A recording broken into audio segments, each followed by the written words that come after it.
Welcome to SVG-TV's news for Tuesday, December 23rd, 2025. I'm Triska Campbell with the details.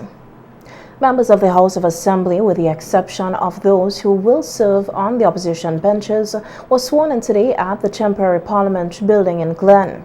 The ceremony marked the formal opening of the new parliamentary term and the transition into the 12th Parliament following the recent general elections.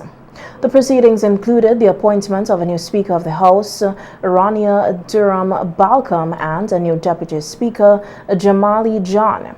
In addition, Jamali John and Chelsea Alexander were officially sworn in as the two new government senators. Leading off the congratulatory remarks, Prime Minister Dr. Godwin Friday noted the historical significance of the occasion, stating that it marked the beginning of a full commitment to upholding the Constitution of the country and allowing the best practices of the nation's democratic system to guide how the business of the people of St. Vincent and the Grenadines is conducted. He also took the opportunity to congratulate the new Speaker of the House on her unopposed appointments. Madam Speaker, I thank Almighty God for the blessings that He has poured upon us in this beautiful land of ours and upon our wonderful people, for sustaining us at all times through hard times and enabling us to celebrate and to rejoice in the good times, never forgetting that they all come from the same source, and for giving us hope always that things, even when they seem the darkest, with faith, hard work, commitment to our task and to our people, that they will always get better. Madam Speaker, I wish to thank you for accepting this call to duty, to service, to be here offering yourself to serve in a different, a new capacity, the people of this country. Congratulations also on being acclaimed unopposed. That wasn't meant to be funny.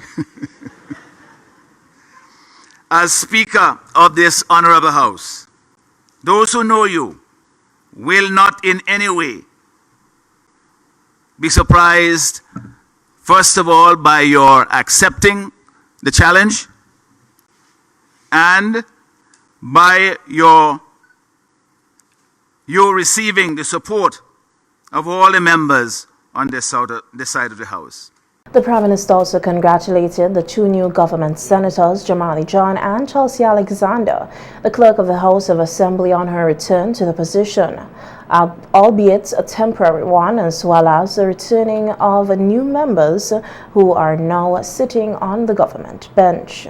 And having worked with them for so many years, I have no doubt that they will redouble their efforts to do on behalf of the people whatever it is it within their power to do, to make life better, to make our country safer, more prosperous, to give hope to our young people. And I look forward, Madam Speaker, to embarking upon that journey with them, starting today as we progress through this session of our Parliament.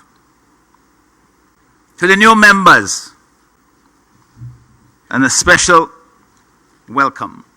I would have hoped, Madam Speaker, to have welcomed the members, the new members of the opposition, of course, but as you have noted, they are not present in this Honourable House, and that is regrettable. For the new members, Madam Speaker, who have been elected to serve the people, for taking their place in this honourable chamber, and for those who have been nominated as senators and have agreed to serve, I welcome you to this honorable chamber. And as you know, as your political leader and the leader of the government business in this house, you can count upon me to always be there to lend support, advice, and correction from time to time as we proceed again to do the business of the people. The swearing-in ceremony sets the stage for the commencement of parliamentary business, with the members of the House expected to begin deliberations on national policies, legislation, and key issues affecting St. Vincent and the Grenadines in the coming weeks. Prime Minister Dr. Godwin Friday has described the country's first VAT-free day, held on Friday, December 19th, as a success, saying it achieved its intended goal of putting money back into the pockets of its citizens. Speaking on a range of topical issues during a radio program this morning, Dr. Friday said feedback indicated that the initiative benefited a wide cross-section of the population, not only the middle and higher income earners, as some critics had suggested prior to the events. I spoke to some of the merchants. They said the people come and they had the eye on the fridge, they had the eye on the stove, and they line up early and they come and they say how much it is, and they had the money because we told them, they say, this is a one-day thing, you can't put on a layaway, you have to pay for it. But they came and they had it, they didn't buy a higher purchase. So no regrets? None whatsoever. I think everybody benefited. Right. The business community benefited. The ordinary consumer benefited, which is really where we started doing it. And of course, yeah, the people who had more means would benefit. What about the Ministry of Finance? They benefited or not? The ministry, I think we're doing the analysis of it, but it's not a straightforward thing where you say, oh, listen, this is how much VAT you're giving up. Because a lot of that money was spent back. And will be spent back. And will be spent back. Yeah. As I tell people, I say I didn't buy a rocket with it. I put it in people's pocket. Yeah. Yeah. And so they are going to go and spend that back. And, it's going to be, how you measure the overall impact of it. I leave that for the economists to do. But they will tell us, because it's not a one-off thing. We said that we would do it in August, which is to help people to prepare to go back to school. And then in December, we said the first month in December, but I like it closer to Christmas now. I think that really helped, Yeah. According to the Prime Minister, the VAT-free day helped ease the financial burden on households during the Christmas season, allowing families to make essential purchases at a reduced cost. What really pleased me so much is that the enthusiasm that they showed for it, the fact that there are little problems here and so on, but we didn't have to put forward a solution. They were saying, but this is how we could deal with this is what we could do. And my plea to them was just simply this: understand the spirit in which this was done. Don't just look at the letter of what the cabinet decision was and say, well, okay, this I can get away with that and so forth. The spirit of it was that to make things more affordable for people, Right. Give them the break, not because we're taking off the VAT, no, you're not going to give you a discount, a discount at Christmas. And they did that. And I was very, very pleased to see the way in which they embraced it. And I'm sure they're looking forward to. So Dr. Friday noted that the initiative formed part of the New Democratic Party's campaign promises and was successfully implemented early in the government's term. He said another VAT-free day is planned for August 2026 as part of ongoing efforts to provide cost of living relief. Meanwhile, the Prime Minister addressed another campaign promise, a salary bonus for public servants. He clarified that while the government committed to providing a bonus, it will be paid in January. Dr. Friday explained that in some cases, public servants on the lower end of the salary scale may receive the equivalent of a double salary, as the policy is designed to target those who need the support most. Actually have a double salary. Right. Because, what we intend to do is to use a flat rate across the board. And so that you would find that I am hoping that because we're still tweaking it a little bit, but most of the public servants will experience a double. Some will actually get more. Because the intention is, and this is equity, is that the persons at the bottom of the scale would have the biggest benefit. Because imagine somebody who is, earning 9,000, you say, okay, I want my double salary, I get $18,000. Somebody making $1,500. You say, well, listen, I get double salary, but I get $1,500. He estimated that more than half of all public servants will benefit from the bonus. Yes. Well, we think that probably close to 50%. Okay. You know, And I'm you said- hoping you that said- will be most. You said that some might get even more than double. Some will get more. The ones at the lower end of the scale will get more than double. Because again, the idea is to have a flat rate Right. across the board, so that if you're making $10,000, you get the same as somebody who's making 1,500. What- And that way, instead of making it percentage-wise, where you know the ones lower will always get less, you just do it. Do you think there's going to be Across the any board.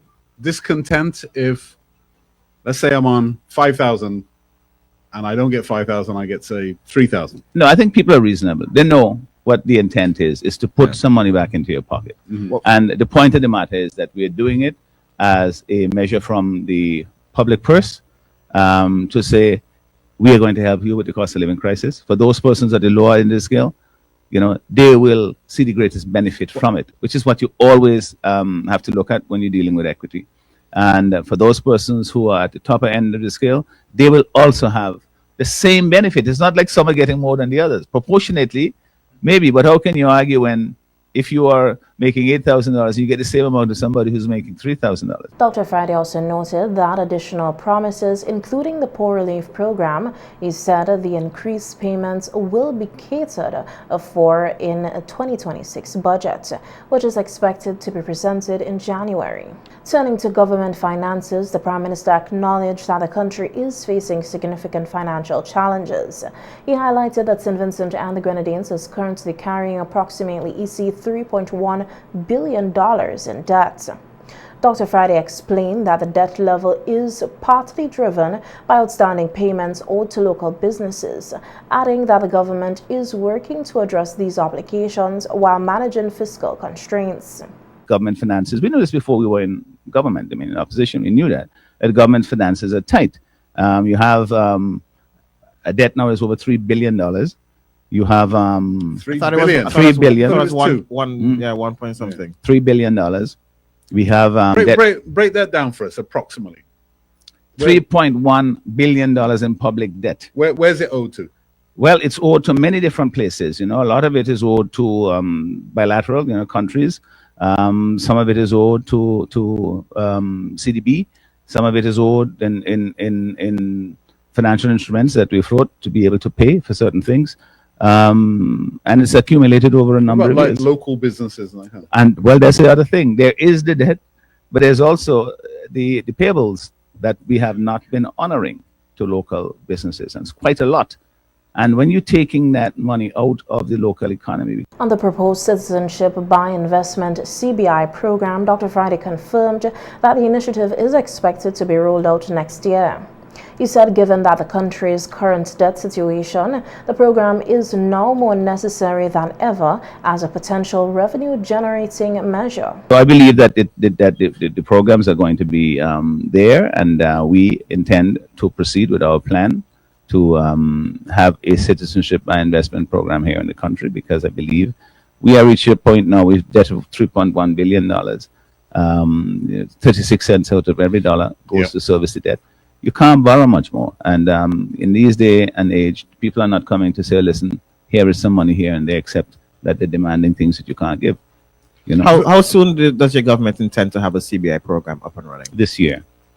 No, As well, in not this year. 2026. Yes, in 2026, and we will have the program up and running. Of course, we are coming in the last in the OECS, so we have the opportunity to look at what other countries have done and to pick, you know, what are best practices, and we're in that process now. Asked about the United States' recent actions affecting countries with similar programs, Dr. Friday said he was taken by surprise, but emphasized that the government would work toward developing a comprehensive and well-regulated program that meets international standards. I was a bit surprised by it because, you know, I know that the ECCB, and with input from the U.S.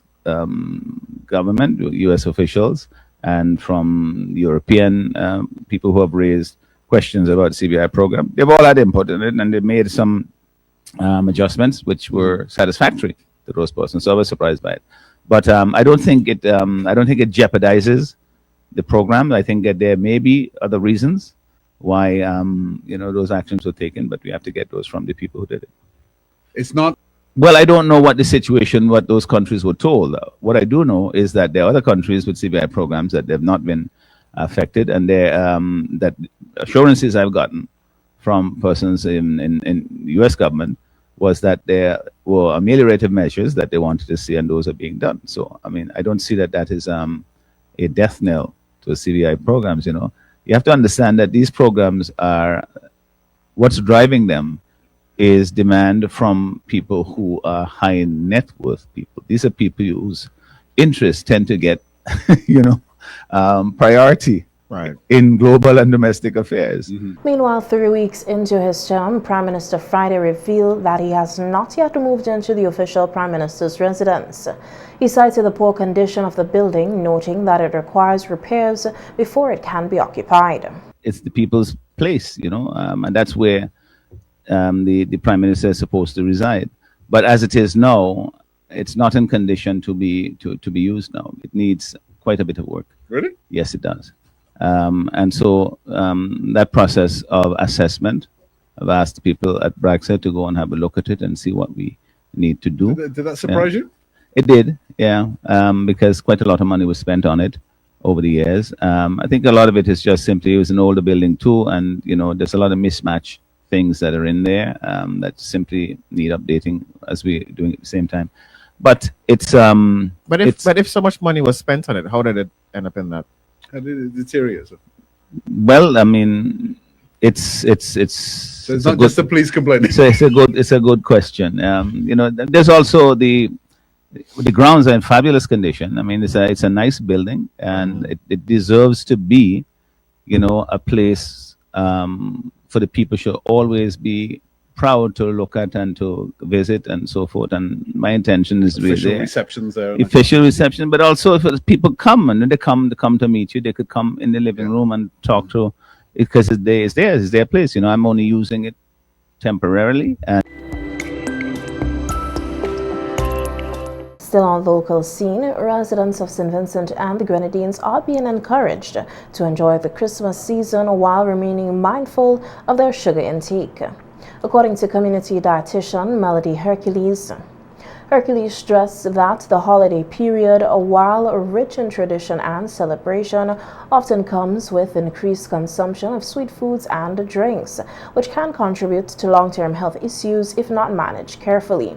She emphasized that making small, balanced choices can help to protect the overall health without taking away from the joy of the Christmas festivities. Christmas is such a joyous season. It's filled with lots of family, festivities, and food. From the rich black cake to the sorrel juice, the gingerbread, the creamy punches, and all the other sweet treats. But with diabetes on the rise across St. Vincent and the Grenadines, it's very important for us to strike a balance between enjoying our local traditions while also keeping our bodies as healthy as possible. Tip number 1. Choose your drinks wisely. In SVG, Christmas means sorrel, gingerbread, marby, and punches. Instead of loading them with lots of sugar, try to reduce the amount of sugar used in each drink. Additionally, you can sweeten with spices like cinnamon, cloves, or ginger to boost flavor. And try drinking more water between servings. Tip number 2. Enjoy your sweets, but control your portions. We all love black cake and sweetbread, but instead of 2 or 3 slices, have 1 small piece and truly savor it. Choose 1 dessert per event instead of sampling everything. She advised residents to practice moderation by controlling portion sizes, balancing sweet treats with fresh fruits and vegetables, and ensuring they stay well hydrated throughout the day. These simple steps, she noted, can help to reduce excessive sugar intake while still allowing families to take part in traditional meals and celebrations. Even during Christmas, try a morning walk on the beach, some light stretching at home, join the kids for a game outside, and dancing. It's Christmas after all. We all know that sugar tastes good. That's not a secret. But too much sugar can lead to weight gain, diabetes, and heart problems. This Christmas season, the temptation is real and even stronger because there's so many sweet treats and carbs at our fingertips. However, I have good news. You don't have to cut out everything that you love to eat. You just need to be aware, make a few adjustments, and eat in moderation. Her message encourages Vincentians to celebrate responsibly, blending enjoyment with healthy habits to ensure the season remains both festive and beneficial to long-term well-being. In other news now, Asbert Williams, founder of the Asbert News Network ANN, an online news entity, died this morning after a period of battling cancer. Williams' death comes just 2 months after he celebrated his 50th birthday. A well-known and influential media figure in SVG, Williams founded ANN News in November of 2017, establishing it as a prominent online platform for news and public discourse. Through ANN, he became widely recognized for his active engagement on social media and reporting on national issues, community affairs, and matters of public interest. Recognition, including multiple wins in Best Social Media Personality category at Searchlight Newspaper's Best of SVG's People's Choice Award. Williams' passing has prompted an outpouring of tributes from colleagues, supporters, and members of the public, many of whom have described him as passionate, outspoken, and dedicated to informing the Vincentian public. He is remembered for his contribution to the evolving media landscape in St. Vincent and the Grenadines.